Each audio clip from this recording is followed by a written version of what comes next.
이 요한일서의 말씀을 여러 차례 설교를 들었을 거라고 생각이 듭니다. 저도 이 본문을 가지고 우리 교회에서 한 3번 정도 지금 말씀을 나누는 것 같다는 생각이 드네요. 오늘이 특별히 이 이야기 중에서 단어 하나를 조명해 본다면 사귐에 대한 이야기다, 이렇게 좀 생각하시고, 오늘은 무슨 사귐에 대해서 이야기하는가, 이미 잘 알고 있는 내용도 있을 것이고, 또 이렇게도 사귐을 볼 수 있는가, 이렇게 좀 생각하시면서 보시면 좋을 것 같습니다. 이 사귄다라는 말을 요즘 친구들은 새로운 말을 쓰고 있죠. 좀 오래된 말이에요. 젊은 친구들한테는 썸 탄다, 이런 말을 쓰고 있어요. 혹시 들어보셨나요? 썸 탄다. 예. 글쎄 어디서 왔을까 잘 모르겠는데 뭐 썸씽 있다 뭐 이런 얘기에서 오지 않았을까 싶은데, 썸 탄다 이 말이 서로 사귀는 관계는 아니고 교제하는 관계는 아직 아닌데, 서로 교제할까 말까 고민하는 단계, 서로 알아가는 단계를 썸 탄다라고 얘기를 하고 있죠. 그래서 요즘은 이제 대학에 들어가면 아이들이 썸을 탄다고 해요. 근데 이게 또 대학에 들어가기 전에 이미 중고등학교 때부터 썸 타기 시작하고, 썸을 타다 보면 어느 날 교제하고 있는 거죠, 이제. 썸을 잘 타면 교제하고 있는 건데, 이게 이제 우리가 좀 익숙하게 표현하자면 썸 탄다. 그래서 썸 탄 다음에 교제한다. 그래서 결국 교제한다는 얘기는 사귄다, 이렇게 이해를 할 수가 있을 것 같아요. 사귄다. 이게 좀 뭔가 기분이 좋아지지 않나요? 사귄다. 누군가 새롭게 만난다. 이러면 좀 기대감이 생기잖아요. 오늘 이 본문에서도요, 이 사귄다라는 말을 좀 쓰고 있습니다. 우리가 생각할 때 사귀다 이 얘기를 하면 뭐 이성의 관계 이렇게 생각할 수 있잖아요. 이성의 관계에 특별하게 더 깊은 관계를 갖게 될 때 우리는 참 그 관계를 소망하고, 또 젊은 친구들은 더더욱 그 관계를 어떻게든 잘 유지해 보려고 애쓰고 있어요. 네, 오늘 요한 1서에서는 어떤 사귐을 말할까? 그래서 이 이성 간의 사귐 말고 다른 사귐을 좀 이야기하고 있습니다. 이 요한 1서에서 말하는 사귐은 요한이 자기가 경험한 것을 바탕으로 말하고 있죠. 그리고 그 당시의 역사적인 어떠한 배경을 가지고 또 이야기하고 있어요. 3절에 보면 이렇게 얘기합니다. 우리가 보고 들은 바를 너희에게도 전함은 너희로 우리와 사귐에 있게 하려 함이니 라고 말하고 있어요. 자, 그러니까 이 요한이 이 편지를 쓰고 있어요. 이 기독교 공동체, 그 당시 그리스도 공동체에 편지를 썼는데, 그 편지를 쓰면서 이 편지를 쓰는 의도가 뭐냐라고 할 때 3절에 사귐, 너희와 우리가 사귐이 있게 하기 위해서 이 편지를 쓴다, 이렇게 밝히고 있는 겁니다. 이 요한 사도의 이 편지는 요한과 관계에 있었던 기독교 공동체에게 쓴 거죠. 그러니까 뭔가 요한이 하고 싶은 말이 있고 의도가 있어서 편지를 쓴 겁니다. 그 의도는 사귐에 대한 이야기를 하고 싶다라고 하는 의도가 되겠죠. 우리가 어떤 친구에게 편지를 쓸 때 이 친밀한 관계에 있어서 그 친밀한 관계의 친구하고 편지를 쓰면 우리가 그 같이 있을 때 즐거웠었던 기억들 있잖아요. 추억들, 이런 이야기를 막 쓰게 되잖아요. 우리 그때 맛있는 떡볶이 먹었던 거 기억하냐? 또 남자 친구들 같은 경우는 막 축구 열심히 했던 거 기억하냐? 저는 이 중고등학교 때 그 몇 가지 좋은 기억들, 재미있는 기억들이 있습니다. 한 가지 기억은 비 오는 날 축구한 기억입니다. 비가 막 와요. 그러면은 수중전 이러면서 아이들이 이제 막 축구를 합니다. 그러면 이제 어떤 친구는 이제 우퉁을 벗고요. 어떤 친구는 막 이 맨발로 뛰고요. 심지어 어떤 경우에는 저희는 이제 남중학교였는데요. 속옷바람에 축구를 한 날도 있습니다. 그래서 이 축구하면은 저희 이제 그 좋은 추억이 있어요. 좋은 추억일 수 있는데 또 조심스러운 추억 중에 하나는 뭐냐 하면 서리한 추억이 있습니다. 제가 그 동네에 간 지 얼마 안 됐을 때인데 이 형 누나들이 저를 데리고 다니면서 이거 따먹어라 이거 따먹어라 그래서 열심히 따먹고 있는데 누군가가 와서 야 이놈들 하고 소리를 치는 거예요. 상황 파악이 됐죠? 아, 이건 도망가야겠구나. 그래서 열심히 도망을 쳤던 기억이 있습니다. 그게 이제 설이었던 추억입니다. 이렇게 우리가 누군가 이미 알고 있는 관계에서 뭐 편지를 쓴다, 뭐 이야기를 한다 그러면 함께 즐거웠던 추억, 즐거웠던 어떤 기억들을 이야기하면서 뭐 이렇게 좀 얘기할 법합니다. 그런데 지금 이 요한이 지금 잘 알고 있는 기독교 공동체 편지를 쓰면서 우리는 참 특별한 관계 아니냐, 혹은 나와 특별한 사귐의 관계가 있다, 이런 얘기를 하고 싶어 하는데, 그런 우리 안에 있었던 추억, 우리 안에 있었던 즐거웠던 기억, 이런 얘기로 이야기를 시작하지 않고 있어요. 무슨 이야기로 시작하냐면 1절에 이렇게 얘기하고 있죠. 태초부터 있는 생명의 말씀에 관하여 라고 하면서 굉장히 무게감 있고, 그리고 사뭇 좀 일방적인 발언을 하고 있는 것처럼 보입니다. 이 사귄다라고 하는 경우는 상호관계잖아요. 서로 이야기하고 듣고 서로 이해하고 차이를 발견하고 그것을 조율해가고, 이런 관계가 사귐의 관계. 그게 이제 사귐의 관계에서도 친밀함의 관계라고 우리가 볼 수 있을 텐데요. 지금 요한은요, 사귐에 대해서 말하겠다라고 얘기를 했는데, 지금 그 공동체와의 어떤 추억이나 이런 이야기보다는 아주 무게가 있는, 그리고 일방적인 어떤 메시지 같은 이야기로 지금 편지를 시작하고 있는 겁니다. 그래서 그 내용이 뭐냐면, 요한과 그 요한의 제자들이 들은 것이다 라고 표현하고요, 눈으로 본 것이다 라고 표현하고요, 손으로 만진 것들에 대해서 이야기한다고 말합니다. 자, 그러니까 어떻게 볼까요? 들었다, 우리가 들으면 깨달아지죠. 이해할 수 있는 것입니다. 그리고 눈으로 보면 실체를 우리가 눈으로 보는 것이 됩니다. 그리고 만졌다라고 하는 것은 우리가 어떤 확인했다, 이렇게 표현할 수도 있겠죠. 그러니까 요한은 이해할 수 있는 실체를 가지고 있는, 실제로 확인했던 이것을 근거로 지금 이 기독교 공동체에게 편지를 쓰면서 사귐에 대해서 풀어가고 있는 겁니다. 이 사도 요한이 경험한 것을 가지고 이 사귐을 표현하고 있는 겁니다. 이 요한에게 있어서 이 사귐에 대해서 중요한 것은 바로 5절에 나옵니다. 5절 한번 함께 읽어볼까요? 5절 함께 읽어보겠습니다. 5절 시작. 우리가 그에게서 듣고 너에게 전하는 소식은 이것이니 곧 하나님은 빛이시라. 그에게는 어둠이 조금도 없으시다는 것이니라. 아멘. 자, 그러니까 이 요한이 사귐에 대해서 이야기하면서 사귐에 대해서 아주 중요하게 말하고 싶은 구절이 몇 개가 있는데, 그 중에 5절을 우리가 보고 싶은 겁니다.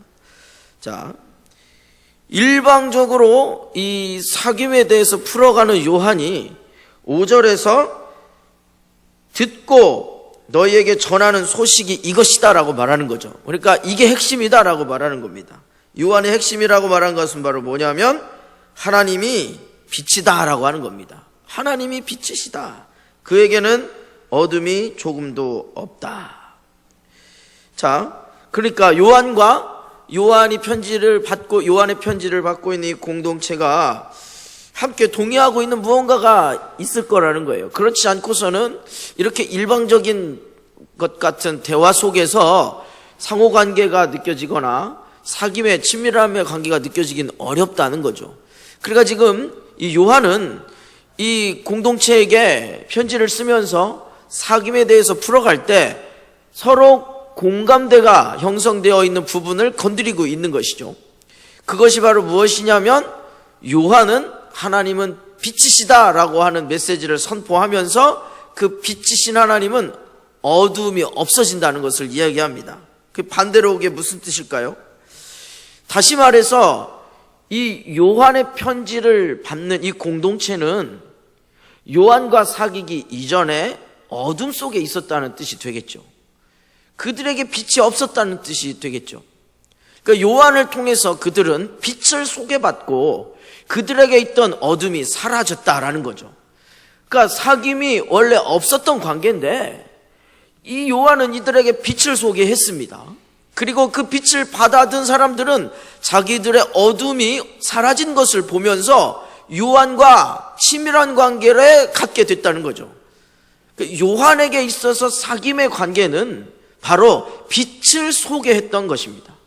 그러니까 오늘 말하고 있는 사귐은 일반적인 사귐과 좀 다른 사귐이 되는 거예요.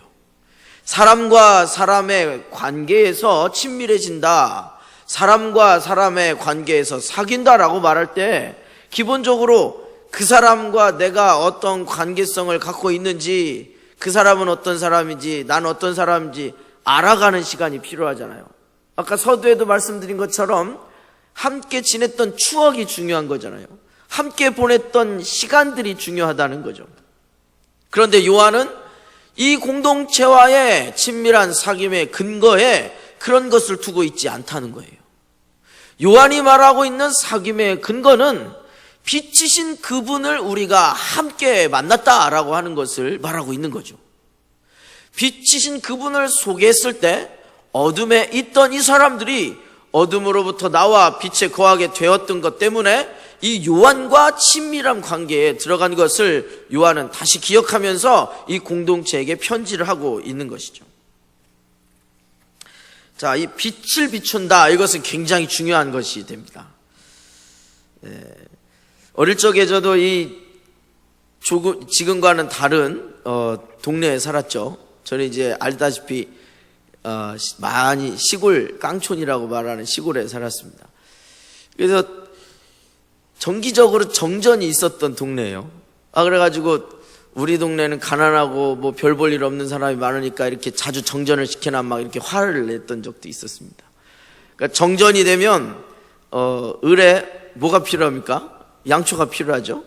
그러니까 늘 초가 준비되어 있는 거예요. 정전이 딱 되면 이제 자동으로 초에 불을 켭니다.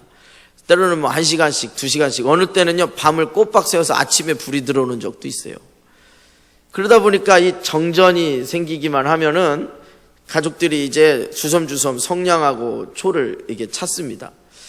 그러다가 이 양초가 이제 떨어져가지고 양초가 없을 때는 꼼짝없이 그냥 어둠 속에 있는 거예요. 서로 눈 끔뻑끔뻑거리고 어둠 속에서 있는 거예요. 뭐 이렇게 이런 추억 있는 분들 꽤 있으시죠? 저는 젊은데도 감사하게 이런 추억을 좀 경험했습니다. 근데 이제 어느 날은요 전기가 딱 나갔어요. 그런데 한 10분 만에 불이 들어오는 때도 있어요. 근데 예상하지 못하잖아요. 일단 전기가 딱 나갔다 그러면 보통 한 2시간은 걸리겠지, 뭐 많으면 뭐 3-4시간 걸리겠지 이러고 마음을 먹고 어둠 가운데 쭉 있는데 얼마 안 있다 갑자기 전기가 바짝바짝바짝 하면서 탁 들어오면 우와 이렇게 소리를 쳐요. 우리가 이 눈으로 느껴지는 이 빛을 볼 때도 우리의 마음이 굉장히 기뻐지죠. 우리 마음에 뭔가 힘이 생깁니다. 그런데 지금 요한이 말하고 있는 빛은 이 눈으로만 느낄 수 있는 수준의 빛이 아니죠. 바로 우리 영혼을 비춰주는 빛을 말하고 있는 겁니다. 어둠 속에 있다라고 하는 표현은 뭐냐면 우리가 영혼의 어두움 속에 있었다, 혹은 우리 영혼이 어둠 가운데 거했다, 이런 뜻이 되는 거죠. 그러니까 어두움 속에 있던 자는 빛을 보면 놀랍니다. 어두움에 있던 자는 빛을 보면 이게 빛이라는 걸 명확히 압니다. 그러니까 요한을 통해서 이 빛의 복음을 소개받은 이 사람들은 요한에 대해서 어떻게 생각했을까요? 요한을 멀리 있는, 요한을 어떤 우리와 관계가 없는 혹은 지나간 어떠한 리더 중에 한 명으로 봤을까요? 그렇지 않았을 거예요. 은인으로 보지 않았을까요? 혹은 이 요한을 통해서 빛에 대해서 소개받는 이것을 이 공동체는 얼마나 소중하고 귀하게 여겼을까요? 이 영혼의 어두움 속에 빛을 비춰준다는 것은 그 무엇보다도 중요한 것이라는 것이죠. 그 무엇보다도 먼저 있어야 하는 것입니다. 그러니까 이해가 돼요. 이 사도 요한이 사귐에 대해서 이야기하면서 장황한 얘기 다 거두절미하고 같이 있었던 추억의 이야기 이런 것 다 거두절미하고 다짜고짜 예수님에 대해서 이야기할 수밖에 없는 거예요. 그런데요, 이 사도 요한이 이야기하고 있는 이 이야기를 보면 빛을 소개하면서 소개받은 빛 가운데 있는 이 사람들에게 또 이상한 표현을 쓰고 있습니다. 이미 이 공동체는 그리스도를 믿는 그리스도 공동체예요. 그리스도인 공동체라는 것은 복음을 받아들였다는 얘기죠. 그러니까 이미 빛을 경험한 사람들이고 이미 빛 가운데 거하는 사람들일 겁니다. 지금 우리 한국에 그리스도를 믿는다라고 하는 많은 사람들이 있습니다. 그리고 그 사람들의 모임인 교회가 참 많이 있습니다. 그러니까 기독교 공동체, 그리스도를 믿는 공동체에게 지금 요한은 편지를 쓰는데 지금 무슨 편지를 쓰고 있냐면 어둠 가운데 빛이 비춰진 것을 통해서 사귐에 대한 이야기를 하고 있는 것이죠. 근데 2절 이렇게 표현합니다. 2절을 볼까요? 빛을 어떻게 소개하고 있냐면 이 생명이 나타나신 바 된지라. 이 영원한 생명을 우리가 보았고 증언하여 너에게 전하노니 이는 아버지와 함께 계시다가 우리에게 나타내신 바 된 이시니라. 무슨 뜻입니까? 빛을 다시 소개하는 겁니다. 빛을 소개하는데요, 처음 듣는 사람에게 빛을 소개하는 것처럼 말하고 있는 거예요. 편지를 받고 있는 공동체는 이미 복음을 알고 있고 복음을 전해들은 빛을 경험한 공동체입니다. 어둠에 있다가 빛으로 옮겨진 사람들입니다. 그런데 그 공동체에게 편지를 쓰면서 처음 이 빛을 소개하는 것처럼 얘기하고 있다는 거예요. 이유가 뭘까? 사귐을 나누는 중요한 근거가 되는 메시지를 말하면서 요한은 뭔가 더 중요한, 더 깊은, 한 차원 더 나아간 이야기를 하고 싶어 하는 거죠. 자, 이 사귐 있는 공동체의 사귐의 근거를 다시 무엇이라고 말하나 보면 6절입니다. 6절 함께 읽어볼까요? 6절 시작. 만일 우리가 하나님과 사귐이 있다고 하고 어둠에 행하면 거짓말을 하고 진리를 행하지 아니하거니와. 자, 무슨 얘기입니까? 분명히 이 편지를 받는 공동체는 예수님을 받아들인 공동체입니다. 그래서 이미 어둠의 빛으로 옮겨간 사람들입니다. 그런데 이 공동체에게 이 요한이 편지를 쓰면서 처음 복음을 전하는 사람들에게 말하는 것처럼 편지를 쓰고 있습니다. 처음 빛을 소개받는 사람들에게 빛을 소개하는 것처럼 1절과 2절을 쓰고 있습니다. 그러면서 이 6절에서는 뭐라고 말하냐면 만일 우리가 하나님과 사귐이 있다고 하고 어둠에 행하면 거짓말을 하고 진리를 행하지 않는 자가 된다는 거죠. 다시 풀면 무슨 뜻입니까? 지금 내가 하나님과 사귐이 있다, 난 어둠에서 빛으로 옮겼다라고 말하면서도 실제로는 어둠을 행하고 거짓말을 한다면 진리를 행하지 않는 것이다. 다시 말해서 사실은 그 사람은 빛 가운데 있는 게 아니고 어둠 가운데 있는 사람이다라고 말을 하고 있는 거죠. 하나님과 사귐이 있다고 말하는 사람들, 그 공동체에게 요한은 하나님과 사귄다고 하면서도 사람들이 어둠 속에 행하고 있다라고 말하는 겁니다. 이야기는 뭐냐면 이 편지를 받고 있는 여러분은 지금 어둠에 행하고 있습니다 라고 단언하고 있는 것 같은 거예요. 뭐라고 말합니까?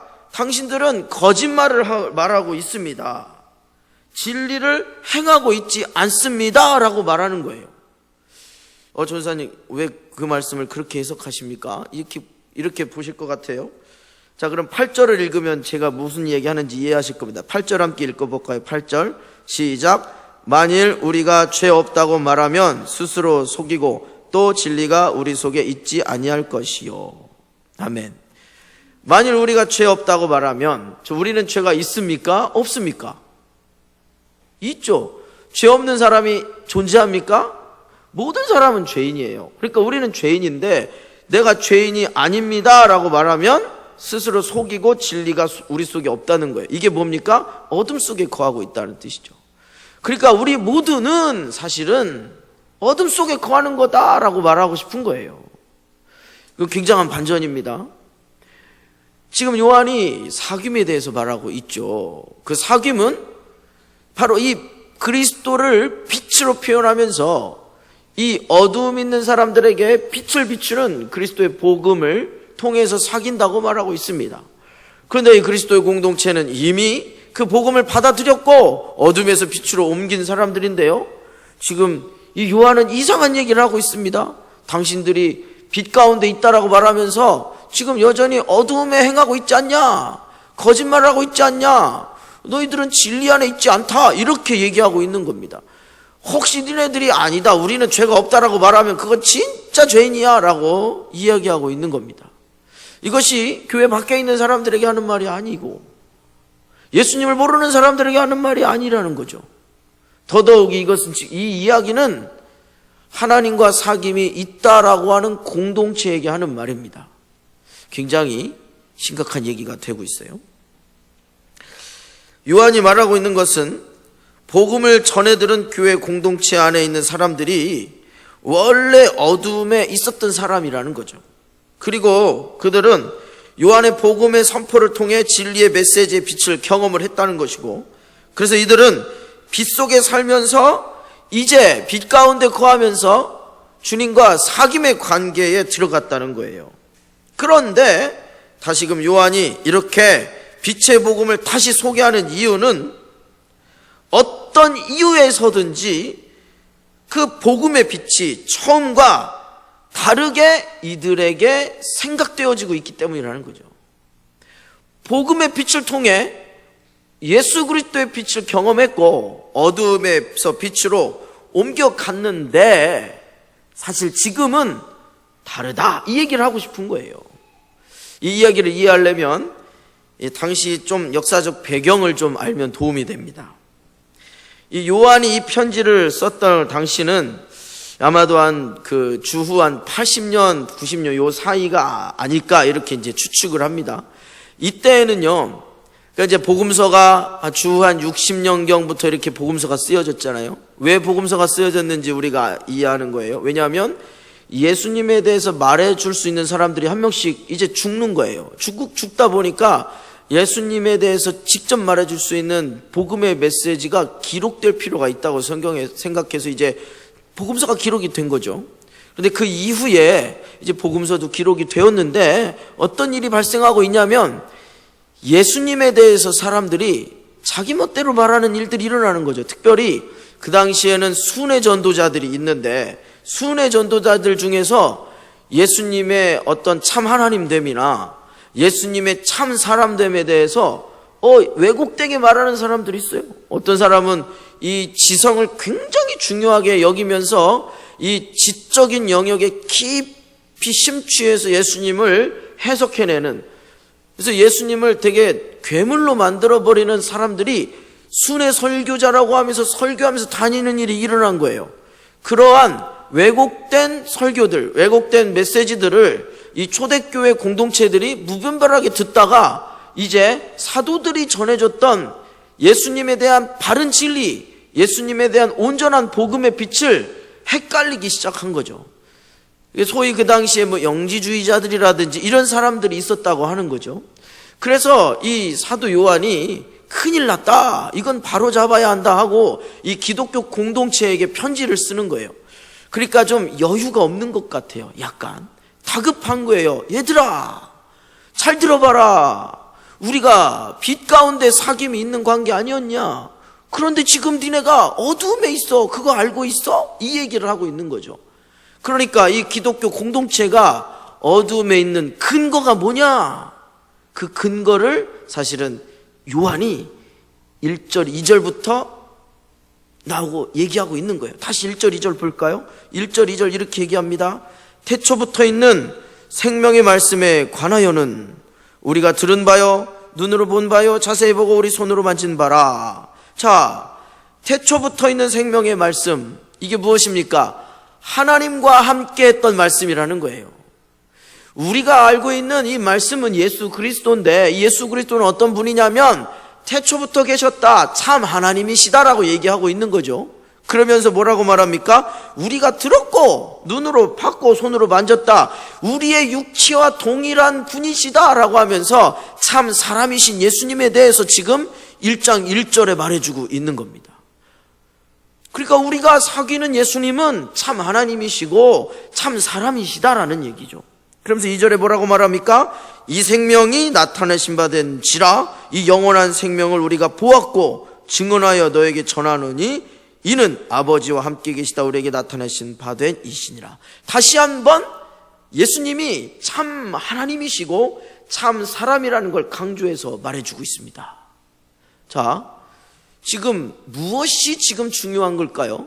요한이 그렇게 다급하게 우리의 추억, 우리의 아름다운 이야기, 이것을 통해서 너희와 나는 특별한 관계 아니냐, 우리는 사귐의 관계 아니냐라는 말을 다 거두절미하고 다급하게 1절과 2절에서 예수님은 참 하나님이시고 예수님은 참 사랑이신데 그 예수님이 정말 우리의 생명이라고 다급하게 말을 해야 하는 이유가 뭐냐는 거죠. 그것이 바로 사귐의 가장 핵심이기 때문에 그런 겁니다.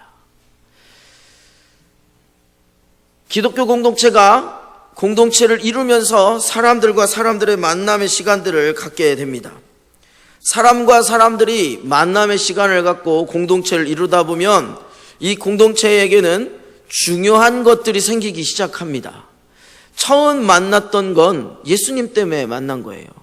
처음 만난 건 예수님의 그 빛 때문에 만난 거죠. 그들이 어둠 속에 있다가 빛을 보니까 감격이 되는 거죠. 그들이 그 빛을 만나고 나니까 자기들에게 생명이 있다는 것에 감격스러워서 생명을 나누기 위해서 모이기 시작하는 거죠. 그런데 사람들이 모이기 시작하면서 시간이 지나면서 사람들과의 모임에 집중하는 경향이 나타나는 거죠. 사람들의 생각에 따라 예수님을 말하기 시작하는 거죠. 그러니까 사도들이 전한 메시지가 아닌데도 불구하고 사도들이 틀렸다라고 말하는 메시지들을 듣고도 그들 사이에 사도들만이 꼭 맞겠냐 이러면서 이 순회 전도자들 중에 잘못된 복음을 전하는 왜곡된 말을 전하는 사람들의 이야기를 가지고 공동체 안에서 대화가 시작되는 거죠. 그러면 어떻게 될까요? 사람들이 생각이 많아지는 거예요. 내가 아는 거랑 다르네? 내가 아는 예수님이랑 다르네? 내가 믿는 그분이랑 다르네? 이러면서 어떤 사람은 그럴 리가 없어 하면서 사도들의 말에 집중할 수 있죠? 그런데 어떤 사람은요, 그럼 내가 지금까지 들은 얘기가 잘못된 얘기네? 내가 지금까지 들은 얘기가 그러면 쪽복음이네? 그러면서 새롭게 들은 얘기에 심취해서 그 이야기와 깊이 토론하기 시작한다는 얘기죠. 그럼 어떻게 됩니까? 예수님이 참 하나님이다, 예수님은 참 사람이다 라고 하는 이 단순한 진리가 어떻게 예수님이 신이면서 인간일 수 있어? 아니 어떻게 사람이 신이 될 수 있어? 이러면서 논리적이고 합리적인 대화를 하기 시작하는 거죠. 이것이 요한이 말하는 빛에 있던 사람들이 어둠으로 가게 된 이유다라고 생각하는 겁니다. 요한은 지금 사귐에 대해서 이야기하고 있습니다. 그 사귐은 어떤 사귐이냐면 우리가 아는 것처럼 십자가의 사귐을 이야기하고 있는 것이죠. 십자가의 사귐은 어떤 겁니까? 1절, 2절을 통해서 우리가 먼저 참 하나님이신 수직적인 그분과 우리의 사귐을 말하는 것이죠. 그 다음 사귐은 뭡니까? 십자가의 수평의 삶, 수평의 사귐이죠. 성도들과의 사귐입니다. 우리가 이것을 잘 이해하고 있습니다. 그런데 반드시 순서가 있다는 거죠. 이 사귐의 순서는 왜곡되면 안 된다. 이 사귐의 순서는 바뀌면 안 된다는 거예요. 사람들끼리 이야기한 것을 결론을 지어서 사귐의 근거를 해서는 안 된다는 거죠. 우리 그리스도 공동체의 사귐의 기반은 참 하나님이신 예수님과의 관계, 수직적인 관계를 기반으로 사귄다는 거죠. 아무리 친밀한 관계에 있을지라도, 아무리 서로 사랑하고 죽고 못 사는 관계일지라도 기독교 공동체의 관계에 있어서 하나님과 나와의 관계의 사귐이 빠져 있다면, 하나님과 나와의 사귐의 관계에 문제가 있다면 언젠가는 사람과의 관계에는 균열이 일어날 수밖에 없다는 것이죠. 사람과의 관계 속에는 언젠가는 어둠의 관계로 넘어갈 수 있다라는 것이라는 것이죠. 그래서 요한은 지금 먼저 하나님과 나의 사귐의 관계를 강조하면서 지금까지 들었던 왜곡된 진리들, 사도들이 전하지 않은 진리에 대해서 버리고 다시 처음 들은 복음, 처음 들은 진리의 메시지로 이들에게 소개하고 있는 것입니다. 그것을 사귐이라고 표현합니다. 오늘 이 말씀을 준비하면서 이전과 또 다른 부분에 있어서 주님이 도전해 주시는 부분이 있습니다. 그것은 바로 무엇이냐면 요한이 대조적으로 표현하고 있는 단어가 있습니다. 그것이 바로 뭡니까? 우리라는 말과 너희라는 말입니다. 우리는, 너희는, 여기서 우리는 어떤 상황이냐면 예수님을 듣고 보고 만진 1세대입니다. 우리라고 하는 사람들은 예수님에 대한 명확한 경험이 있는 사람들입니다. 그런데 너희는 어떤 존재입니까? 그렇지 않은 존재예요. 예수님에 대한 명확한 경험이 없는 존재들입니다.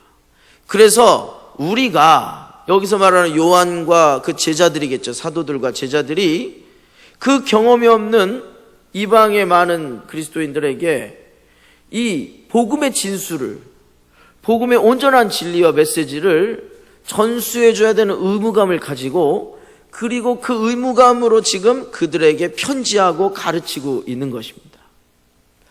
자, 이걸 어떻게 이해하면 될까요? 교회는 건재할 때가 있지만 공격받을 때가 있다는 것입니다. 그것은 초대교회부터 있었던 일입니다. 한 교회는 분명히 복음으로 시작해서 복음의 진리의 능력으로 복음의 빛을 통해서 세워진 것이죠. 어떠한 그리스도의 공동체도 복음이 없다면 시작되지 않았을 겁니다. 그러면 이미 시작된 그리스도의 공동체라고 하면 그 공동체에는 주님으로부터 온 진리의 메시지, 예수님이 빛으로 임하셨다라는 증거가 되는 거예요. 그런데 빛이 임하였던 그 공동체에 공격이 있다는 겁니다. 여기저기서 공격을 해온다는 겁니다. 그 공격은 밖에서도 있고 안에서도 있을 수 있겠죠. 그런데 그 공격의 핵심은 바로 뭐냐면 다른 것이 아니라 참 하나님인 예수님에 대하여, 참 사람이신 예수님에 대하여 빛을 꽂고 하는 거예요. 다시 말해서 무슨 이야기입니까? 우리가 참 하나님과의 관계 안에 우리의 관계를 먼저 세우지 못하게 하는 거죠. 혹은 우리가 참 하나님과의 관계, 진리의 관계로 우리 서로 간의 수평적 관계를 갖지 않도록 왜곡시키는 것이죠. 교회의 공격은, 믿는 자의 공격은 정리해보면 그 두 가지 패턴이 된다는 겁니다. 하나님과 나의 관계를 공격하거나 나와 성도의 관계를 공격하는 것이죠. 그 공격은 교회가 존재했던 초대교회부터 지금까지 끊임없이 있어 왔습니다. 그런데 어떤 개인의 신앙에 있어서 개인의 신앙이 무너지는 결정적인 이유가 무엇이냐? 그것은 사람과의 관계가 아니에요, 사실은. 이 말씀을 통해 보면 사람과의 관계 때문에 우리의 신앙이 무너지는 게 아니라는 거죠. 우리가 어두움으로 가게 되는 이유는 사람과 싸워서, 사람과 불화해서 인 것처럼 보입니다, 외형적으로는.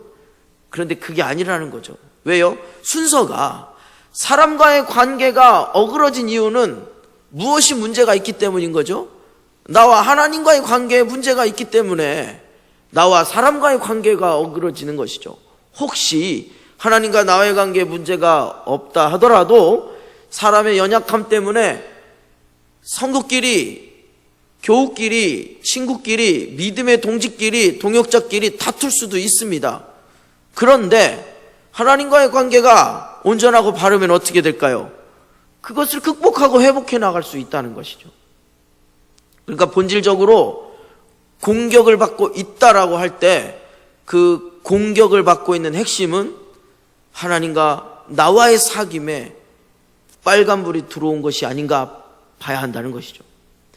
오늘 요한은 너희들이 보기에는 너희들의 삶을 현상을 보아하니 너희들이 이미 어둠에 거한 것 같다, 어둠으로 전향된 것 같다 라고 이야기합니다.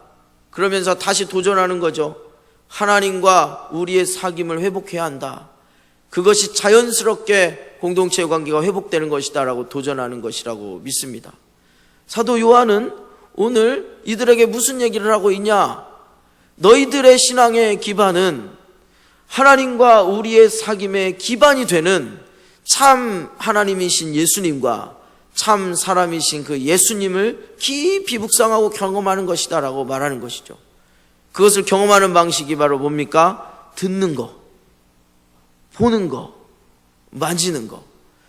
1세대는 그게 가능했지만 2세대는 그게 불가능할까요? 아니라고 말하는 거예요. 그래서 요한의 핵심은 그거라고 봅니다.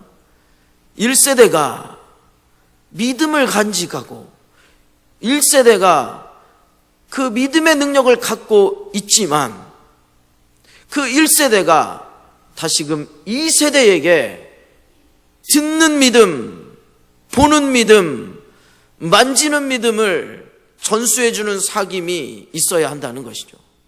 어찌 보면 이 요한이 이 당시에는 1세대 믿음을 가진 사람입니다.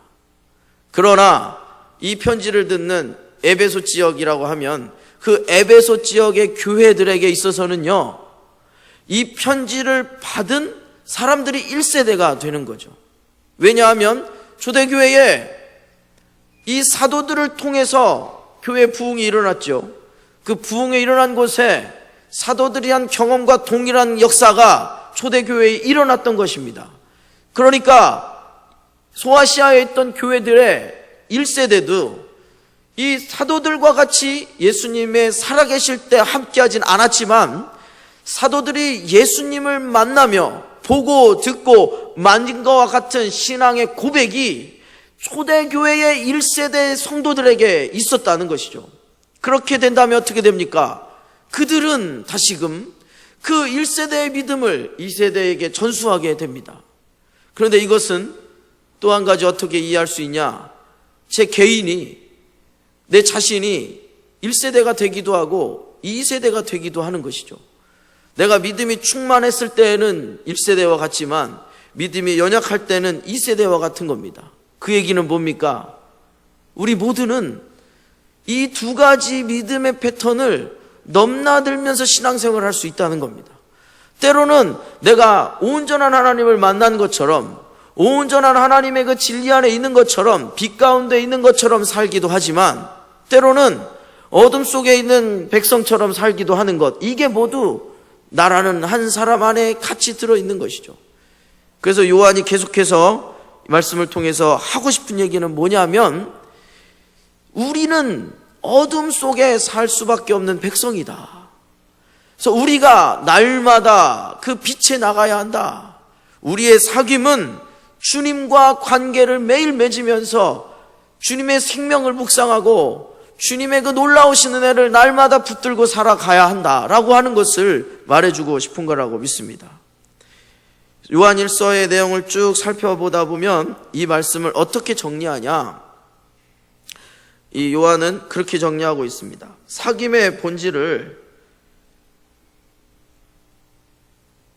2장 10절에서 이렇게 얘기합니다. 그의 형제를 사랑하는 자는 빛 가운데 거하여 자기 속에 거리낌이 없으나 그의 형제를 미워하는 자는 어둠에 있고 또 어둠에 행하며 갈 곳을 알지 못하나니 이는 그 어둠이 그의 눈을 멀게 하였음이라. 결국 사도 요한이 얘기하고 있는 하나님과 우리의 사귐이 서로의 사귐의 관계에 서로를 사랑하는 것으로서 표현되어지는 것을 이야기하고 싶은 거겠죠. 그러면서 성령의 열매를 우리가 생각할 수도 있고 고린도전서 13장의 이야기도 생각할 수 있을 겁니다. 오늘 말씀에서는 사도 요한은 사랑의 본질을 가지고 이렇게 표현하고 있습니다. 우리가 서로 죄를 감당해주고 우리가 서로 죄 지은 자에 대하여서 함께하는 것이 사랑의 방법이라고 이야기해주고 있습니다.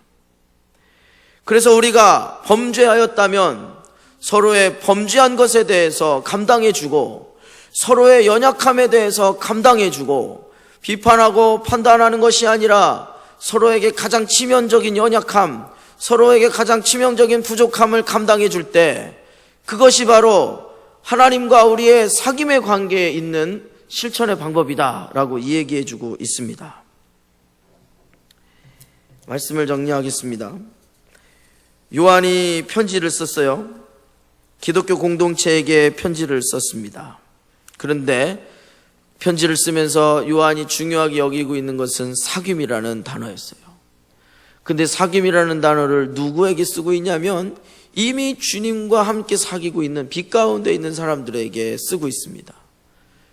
그런데 그렇게 사귐에 대해서 이야기하면서 요한이 하고 싶은 얘기는 뭐냐면 우리가 날마다 빛 가운데 걸어가야 한다. 우리가 날마다 하나님과 사귐의 가운데 걸어가야 한다. 그렇지 않으면 얘가 공격하고 제가 공격해서 우리가 혼란 가운데 빠질 것이다 라고 이야기하고 있습니다. 그 혼란 가운데 빠지면 어떤 일이 일어나냐? 우리가 하나님과의 사귐을 기반하지 않고 다른 무수한 많은 것들, 나의 경험들, 나의 생각들, 또 다른 메시지들을 기반으로 우리가 사귐의 관계를 갖게 된다는 것이죠. 그렇게 되면 사랑의 왜곡이 일어난다는 것입니다. 그러면 다시금 어둠 가운데 거하는 자리로 전락하게 된다는 것입니다. 그래서 요한은 우리에게 도전합니다. 너무 단순한 진리입니다. 하나님과 사귐의 자리에 먼저 나가자. 하나님과 사귐의 자리에 먼저 나가자. 하나님과 사귐의 자리에 나간다는 것은 무엇이냐? 참 하나님이신 그분을 믿는 것이고 참 사람이신 예수님을 본받아 사는 것이다. 이 두 가지를 끊임없이 묵상하고 붙들라고 우리에게 도전하시는 줄 믿습니다. 오늘 이 시대에도 우리가 이 말씀을 붙들고 참 하나님이신 그분이 나에게 어떤 하나님이신지, 참 사람이신 그분이 나에게 어떠한 사람으로서 오신 하나님이신지를 깊이 돌아보는 시간이 되면 좋겠습니다. 어느샌가 말씀을 읽을 때, 어느샌가 말씀을 준비할 때 저에게 있어서 이 뜨거움과 열정에 대한 고민이 생겼습니다. 그 뜨거움과 열정에 대한 고민은 제가 참 하나님이신 것을 알고 있고 예수님이 참 사람이신 것을 알고 있는데 참 사람이신 예수님이 나에게 어떤 분인지, 참 하나님이신 그분이 나에게 어떤 분인지, 이 두 가지가 나에게 명확히 이해되어지고 이것이 나에게 직접적으로 어떤 관계가 있는지 점점 피상적으로 생각하고 있다는 걸 발견했습니다. 다소 더 이 부분을 묵상을 해나가야 하는 부분이기 때문에 이 말씀을 나누면서 제 안에도 씨름도 있고 고민도 있고 전달이 좀 거친 부분이 있었을 거예요. 이것은 더 제가 배워가야 하는 부분이라고 생각합니다. 그래서 마무리로 말씀을 정리하면서 이 이야기로 마치고 싶은데요. 예수를 믿는다는 것, 그리스도인이 되었다는 것은 내가 주님을 만난 그 열정, 주님을 만난 그 감격이 언제나 동일하게 살아있게 하기 위한 고민이라고 생각하는 겁니다. 주님과 나의 사귐이라는 것은 참 신으로서의 그 하나님을 만날 때의 경외함과 참 사람이신 예수님을 만났을 때의 친밀함이 내 삶에 깊이 뿌리 박혀 있어야 한다는 것입니다. 베드로가 예수님을 다시 만났습니다. 예수님을 처음 만났을 때도, 예수님을 두 번째 만났을 때도 베드로가 보여줬던 건 무슨 모습이냐면, 예수님이 깊은데 그물을 던지라고 했을 때 깊은 곳에 그물을 던져서 고기를 쭉 걷어들였습니다. 고기를 많이 잡았는데 베드로가 기뻐 날뛰는 게 아니라 어떻게 했는지 우리 기억합니다. 그 많이 잡은 물고기를 보며 이건 있을 수 없는 일이야. 이건 있을 수 없는 일이야. 이러면서 베드로가 예수님 앞에 무릎을 꿇고 이렇게 말합니다. 나는 죄인입니다. 나를 떠나소서. 그것이 바로 베드로의 예수님을 만났을 때의 첫 경외함의 태도였습니다. 경외함이라고 하는 것은 신이신 그분을 만났을 때 우리 가운데 드는 당연한 감정인 것이죠. 그런데 베드로가 어떻게 했었죠? 예수님과 먹고 마시면서 예수님과 친구처럼, 예수님과 친밀하게 지냈습니다. 베드로는 사람이신 예수님과 깊은 사랑을 나눴던 것입니다. 제 안에 그 열정의 회복이 필요하다는 걸 봅니다.